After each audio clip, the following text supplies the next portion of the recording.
Good evening and welcome to Getty's Live Talk. I am your host, Sena Malai, and I am a Getty trainer. Global Education and Training Institute is one of the most premium training institute of the country. We provide two types of training. One, training for the teachers who are already in service training, and for the aspiring, uh, one for the aspiring teachers, pre-service training. So we have another thing that is the forum with the name of Detox by Getty, where we host these live talks and provide platform to the educators, edupreneurs, and innovators from around the world to come to our platform and discuss their innovative ideas. We are driven by the broad vision of our founder director, Dr. Sunita Gandhi, who believes in the process of disrupting education, and we are disrupting education with this platform and with many other endeavors of hers. So, we are very pleased to have with us today Mr. Parshuram S. Niraula, founder and executive director, Center for Environment Education, Kathmandu, Nepal. He is an educator since 1982 and a teacher trainer since 1994. He is involved in teachers training and also involved in environment education projects, climate change education, and so on. We are very pleased to have you with us, sir. And without much ado, I would like to hand over to you. A very warm welcome to you. So, let me introduce your topic to the audience. So, today's topic is very interesting one: environmental education and education for sustainable development. Over to you, sir. Thank you and namaste, Dr. Zainab Mole. I think I pronounced it correctly. Welcome everybody to this very short session on environmental education and education for sustainable development. Before I start my slides, I would like to just tell a few things, the background of why I'm into this environmental education and education for sustainable development. You see, today the world is in a very complex situation. There's a lot of issues we hear every day. Almost 90% of the news, television news, newspapers, they talk all negative things, and we are all surrounded by negative. So, how did it all start actually? Earlier in the past, when the humans started living on this planet, I think it was much peaceful. And as we developed, uh, I think we developed in a wrong way, and we started doing. And today we can see that a lot of things are being destroyed. The earth is now in a sick mode, and it's the human beings who have done all this pollution. You know, so many things: pollution, the air pollution, water pollution, deforestation, a lot of things. So it's not the other animals, it's the human beings who have to take the responsibility now to correct all this. So I think environmental education and education for sustainable development will really tell us what to do and why we should be doing. So let me start the slides now. Dr. Sena, you are starting the slides. Okay, good. So let it mm, still is spooling. I don't know why it is Mhm. taking So, time. yeah, it is visible, Yeah, maybe not visible at your end. So, you can yeah, start, like, you can keep on yeah. speaking, and once it will. Okay, Yeah. so slides would be better actually. Let me wait. I think uh, I don't know why it's taking time. Anyway, so you see, UNESCO is driving the global education, and UNESCO has very clearly indicated that by the year 2025, everybody, especially the teachers, need to know about sustainability and try to integrate the elements of environmental education and ESD into their teaching programs. So this is the UNESCO uh, mandate.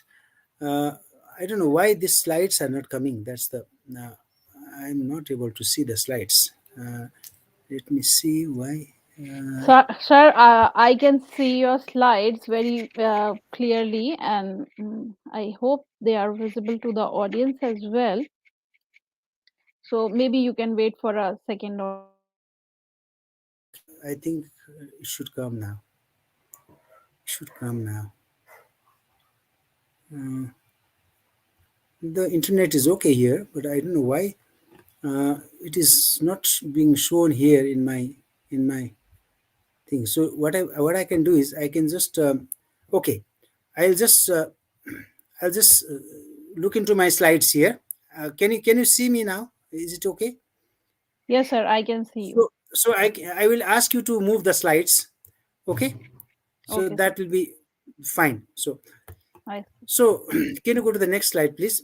So it is high time for global citizens to think and act, because if we really look into the future, it's quite bleak, it's quite dark, and we should start thinking on the first thing about air quality. How would it be in 20 years time from now? 2041, now it's 2021, almost over. We are into 2022 in a week's time. So in 2041 and 42, how would we look in terms of air quality, water availability, and forest cover? Fuel, cooking gas and energy, climate and weather, agriculture and food security, health and diseases, war and terrorism, social fragmentation and disharmony, human population and urbanization, resources depletion, all these things. There are much more. But if you look at these things uh, in 20 years' time, I think many people are optimistic. Oh, yeah, everything will be fine. But if we look at the data, the 20 years before, I think we have come down to a stage where um, we have really ruined everything, and we are going to be more in a trouble. Actually, we are not going to be in a better state as far as we know. So that's why we have to really think. All the global citizens need to think and start acting. Act now. So let me go to the next slide. Please move to the next slide, please. I'm sorry about it, because my uh, still it's not showing. So let me work out this way. So if you look at this clock, I have fitted this 4.6 billion years in 1 hour. So 1 hour, what has happened in within 1 hour? So the whole 4.6 billion years in 1 hour. So the Earth starts, the Earth forms at zero point zero 0.01 minute. And if you look into the, I think the first fossil evidence of life, algae cells, in 13 minutes. Until then, I think it was a huge ball of fire. Then the first bacteria appeared at around 7.37 minutes. Then let's go to the first jellyfish was 51. So from 17 to 51, actually the life was very primitive, it says. So the life was very primitive, and the first jellyfish appeared in 51 minutes. First fish in 53 minutes. First land plants in 53.26. First insects was 54. It's just very, very recent. But we always calculate from the human time. That's why we say, oh, long time ago. But if you look into the geological time, actually, if the earth was to speak, then she would say that, oh, you human beings, you just came at last, very, very recently. So that means the first modern man appeared at around 59.59.9 minutes. That means we are, next slide, please. There are 3,600 seconds in an hour. The modern human appeared at around 59.59.9. That means we have appeared on this planet in a fraction of a second, very, very last minute, last second. And during this very short time, we have pushed this earth, our common home, to the brink of exhaustion. So we have finished, we have ruined everything. That's why now today we are forced to breathe, forced to drink, and forced to eat poison. So whatever we are breathing is all poison. It's all going and living inside the body, destroying everything, all the cells. Drinking a lot of poisons we are drinking, and eating poison. A lot of pesticides, insecticides, a lot of chemical fertilizers, chemicals we are eating. So why has it happened is next slide, please. Because of the ego that we have. The humans always thought that they are at the top of the ecosystem, and that humans, we thought we thought that we are the top of this ecosystem, and we have to, everything is under our control. So we started killing the animals, we started destroying the forest and everything, habitat loss for almost all animals, for human needs. It's all for our needs. We have cleared the forest for agriculture, for different reasons, for urbanization, for making towns and infrastructure, things like that. So we have a lot of ego saying that we have to use everything, we have to destroy the nature, we have to. So this kind of thinking has really, really destroyed the nature. Actually, we are born to live in harmony with nature. In fact, the earlier men were in harmony with the nature, but the modern man, since the industrial revolution, we started destroying more and more and more. And since 1960s, the condition became more and more serious. And now today we can see deforestation. Next slide, please. Deforestation, and now we have forest fires. Next slide, please. So keep moving, please. And pollution everywhere. I think there is not a single place in the world where there is no pollution. Pristine areas are very, very less at the moment. They have everywhere, people are going exploring, and they are leaving their pollutants, leaving their all these kind of things there, and garbage everywhere. And they all want to go to a new place but leave some garbage and come back. So pollution is very high. Next slide, please. Poaching, killing animals. Here there's a rhino here being killed just for its horn, like that. Tigers for tusks, and a lot of other animals for different purposes they kill, and they're finishing everything. And for the farmland expansion, next slide, please. Farmland expansion for agriculture, for meeting the needs of the generation, food need of the food.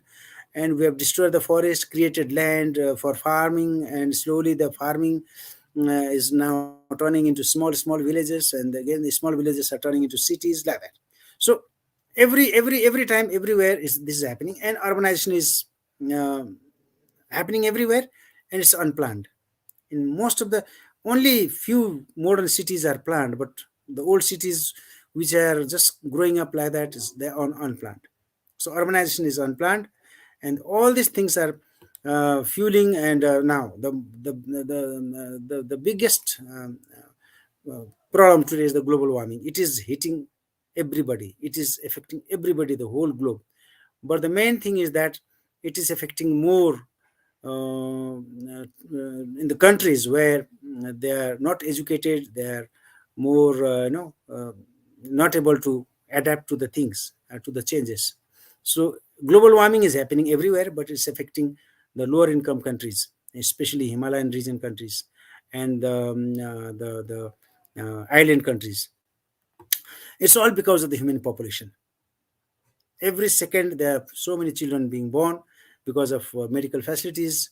They are all healthy, and they like that. So, and because of the good medical facilities, there are less deaths. So that's why the population is increasing. If you look at the data, 1950 to 2050, 1950 there are just 2.5 billion people, and within 70 years time it has tripled, more than three times. So now we have almost 8 billion people in 70 years time.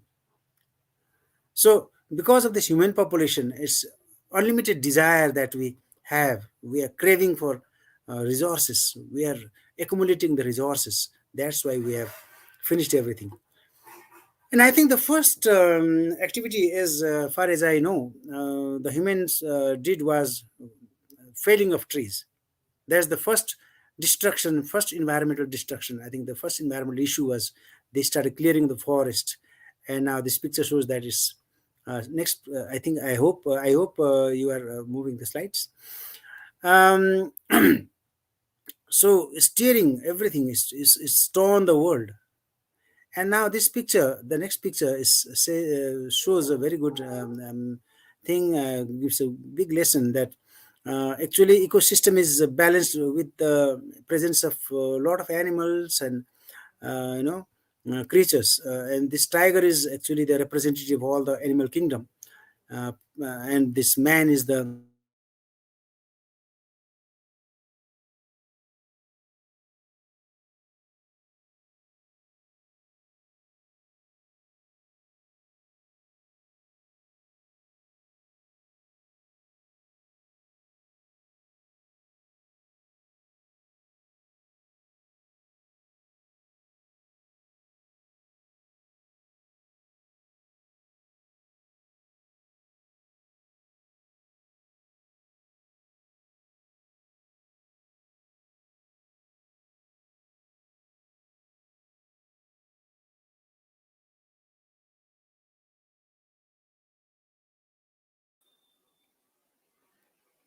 Purushottam, sir, are you there with us?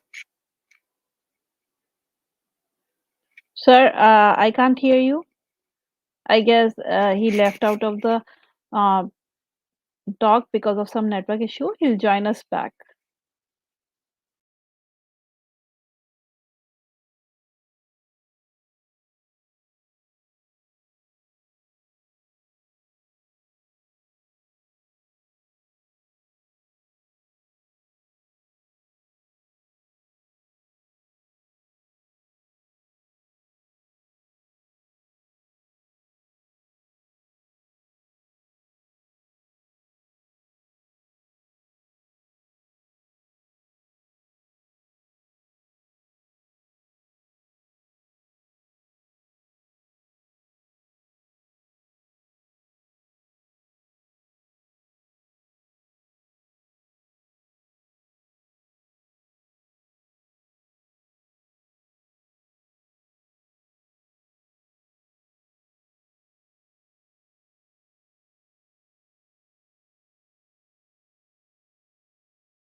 Welcome back, sir. I saw that you had a power cut at your end.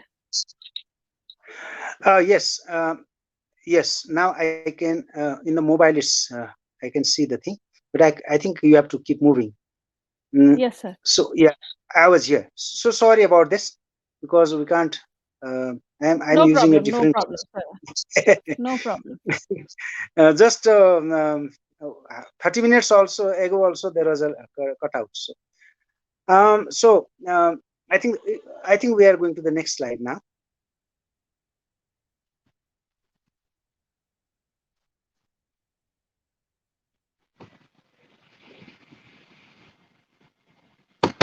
Okay, so I was just talking about the first human activity that has started destroying the world. So can we move to the next slide, please? Next slide. Okay. So in 1962, a scientist called Rachel Carson from the US, wrote a book called Silent Spring. So Silent Spring, normally in the spring season, a lot of noises we can see, birds twittering and other things. But that particular spring was very silent, and it was all due to the pollutants, the pesticides, and mainly because of the DDT there they produced to kill the locusts. So then they realized that it was going to be serious. So then that was the time actually when they all met in Stockholm in 1972, I think, yes. And they all discussed about how we can start working for the environment. So that's how environmental education actually started from 1972. And the World Environment Day also started from 1972, but actually with the slogan "Only One Earth" started from 74, but it was declared in 72. So uh, Rachel Carson's book actually gave a turning point, was the turning point for everyone to start thinking about how badly we have ruined the earth. So now, can I have the next slide, please? Yeah. So environmental education is a process aimed at developing a world population that is aware of and concerned about the total environmental issues and other associated issues. Environmental issues are not just alone. They have a political connection, they have a social connection, they have an economic connection, everything. And which means the population has the knowledge. So we have to create a world population which has the knowledge, attitudes, and commitments and skills to work individually. What can I do singly and collectively, as a community, as a family, as a team, what can we do towards the solution of current problems and also to prevent the new ones. So this is the environmental education process. Actually, it all started in 1972, and actually it was framed in 1977 in Tbilisi, the first intergovernmental conference on environmental education. That is the first international conference on environmental education. So it was framed in those days. So next slide, please. So we have only one Earth, and all is not well. Everything is disrupted. Nothing is in normal condition. So we have to really be careful, and we have to be aware about all this. So having an awareness on this thing is also environmental education. Next slide, please. Next slide. So we are finding that every year there is the heat is increasing. So it is estimated that the world could face a rise of temperature from 1 to 4.5 degrees Celsius by 2100. So it is a very alarming kind of a figure. So it's not done by anybody, it's all done by the humans. So we have to do whatever we can to reduce our activities, to correct our activities, so that we will have a better world. Next slide, please.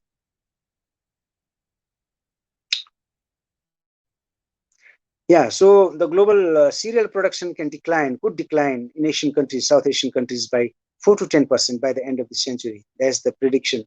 I got it from some books, some data. So next slide, please.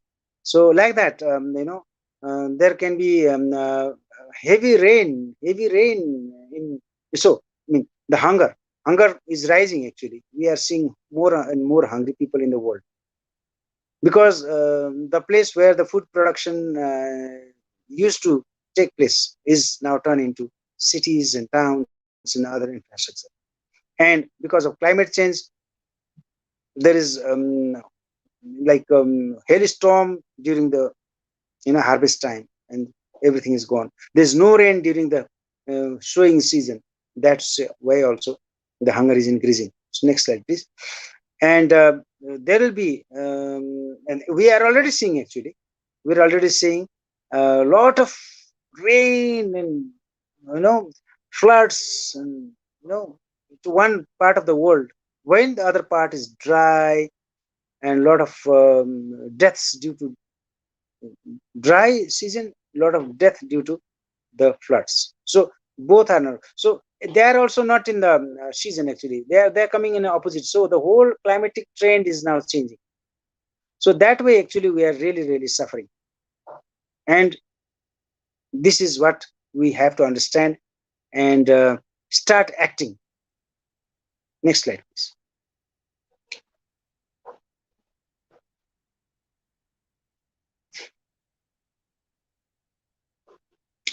So it is said that because we have finished everything, it is only when the last tree has been cut, and the last river poisoned, and the last fish caught, will we realize that we cannot eat money, because we have destroyed this planet, the resources, only for money, for economic development.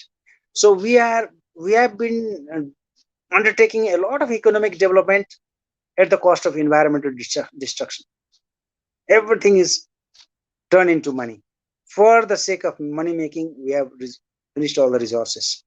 So the point is that how can we balance these two, economy and ecology? How can we balance economy and ecology? So this the combination of ecology and economy, the nuptial knot between economy and ecology is called sustainable development. Next slide, please. So the scientists, educators, politicians are trying to really have the connection and the balance between development and environment, keeping the environment as intact as possible during the development process. Next slide, please. So this is the UNESCO's saying. So next slide. So United Nations decade was observed from 2005 to 14 for 10 years. And it says that education for sustainable development is a life-wide and life learning endeavor which challenges individuals, institutions, and uh, societies to view tomorrow as a day that belongs to all of us. So it has to belong to all of us. Otherwise, it will not belong to anyone. If we are not careful today, we may not be able to see tomorrow. All of us may die together. So that is the quotation by United Nations in 2004, long time ago. But still, we are facing a lot of issues, and people have to be educated, and a lot of things to do. A lot of things to do still. Thank you. Next slide, please. So what can be done is to bring in all these issues into the teaching, into the classroom through teaching, through lesson plan, through strategy, through approaches, a lot of things, because the 21st century teacher and educators should always know all these issues, all these global issues, and bring it into the classroom and give out to the children. Because what happens tomorrow, what happens in 25 to 30 years time will definitely depend on what we as teachers draw on the blackboard today in the classroom.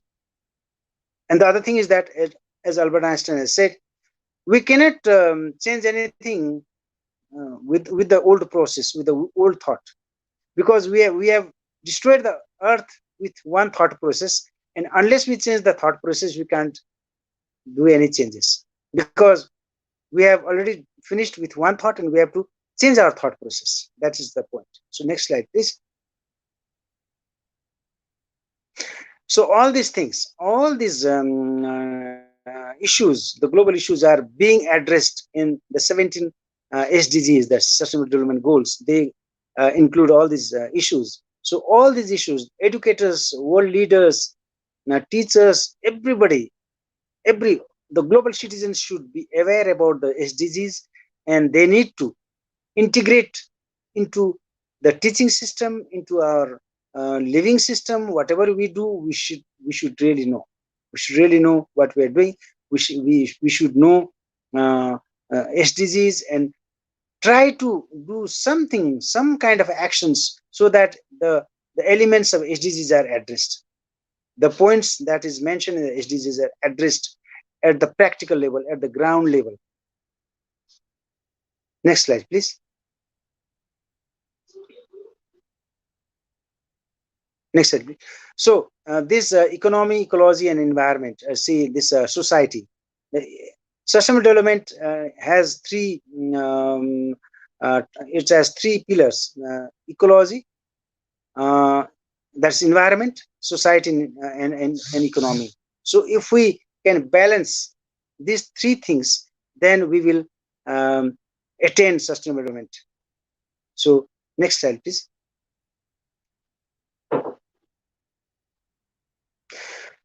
So we have to all work together globally. Just one person talking about this will not change. Maybe some changes, but if all 8 billion people understand this and work towards education for life, education through life, and education throughout life, as propagated by Mahatma Gandhi. Actually, Mahatma Gandhi has said, and in the fourth international conference on environmental education that took place in Ahmedabad, I was also there. They all talked about Mahatma Gandhi, because Mahatma Gandhi has said that my life is education. So if we all follow his ideals, people said there, people were talking about, and a lot of people, it took place in Ahmedabad, his state, and they quoted Mahatma Gandhi's statements in framing the Ahmedabad Declaration in 2007. So he has said that education should be for life, should be through life, should be throughout life, and for life. All that. So I think if we all can follow this globally, all 8 billion people, maybe we can expect something positive. So next slide, please. So I always used to tell that anybody who misses environmental education, any individual on this planet, anyone who misses environmental education and education for sustainable development will be a blind individual tomorrow in thought and actions. So we have to understand it is our life, it is our activities that is ruining the earth. Now we have to correct our activities, correct our thoughts. Positive thoughts will give positive actions. We should take away all the negative, throw away all the negative thoughts for which can give rise to negative actions. So we have to have more positive thoughts, and we can educate the global citizens, future generations on environmental education and ESD for a better thought and also action. Next slide, please. So the first slide I showed was the ego slide, and from ego we have to now go to eco, because we are a part of nature. We have to live in harmony with all the living beings, small to big. Everything is same. Every animals, every living being has the right to live on this planet, because they are being created by nature to balance everything. And because by just marginalizing one kind of a species will imbalance everything. So we have to balance everything, we have to love everything, we have to save everything, and we have to live and also let live. Next slide, please. Yeah, so I think we have come to the end of this session. Thank you so much. Thank you so much. Thank you so much, Parshuram sir. Parshuram sir, sorry, I mispronounced your name. Parshuram Yeah. sir, and it was a pleasure having you, and you discussed the points so very nicely. Despite the power cut and other technical issues, you were all confident, and you kept on telling us about the things that you wanted to speak in your session about the environmental education and sustainable development, education for sustainable development. So you have given us very interesting points, and yes, you are right. Not you can do it alone, or not I can do it alone, but together we all can bring a change in the environment and make it a better place for each one of us to live by sustaining the environment around us and educating our children about the sustainable development. And yes, of course, WHO is working towards this, and UNESCO is working in this field.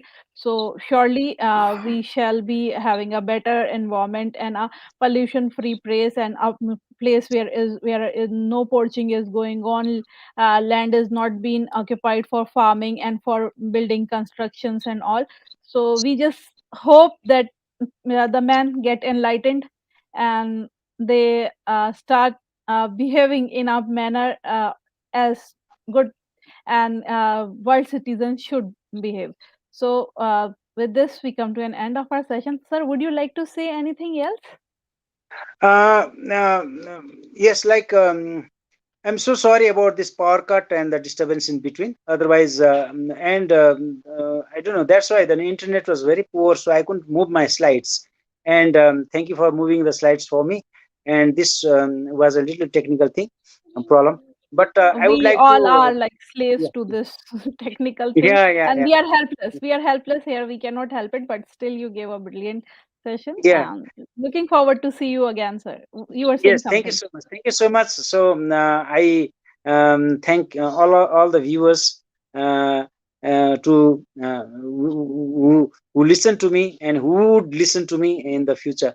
And we all can make a difference. We all have the responsibility, because we have a part to play, and because every global problem that we have has a connection in our activity, daily activity. So we have to realize this. So realization of the global issues, the connection between the global issues in our activity actually is environmental education. If we can realization, do some realization, then that's environmental education. Thank you so much.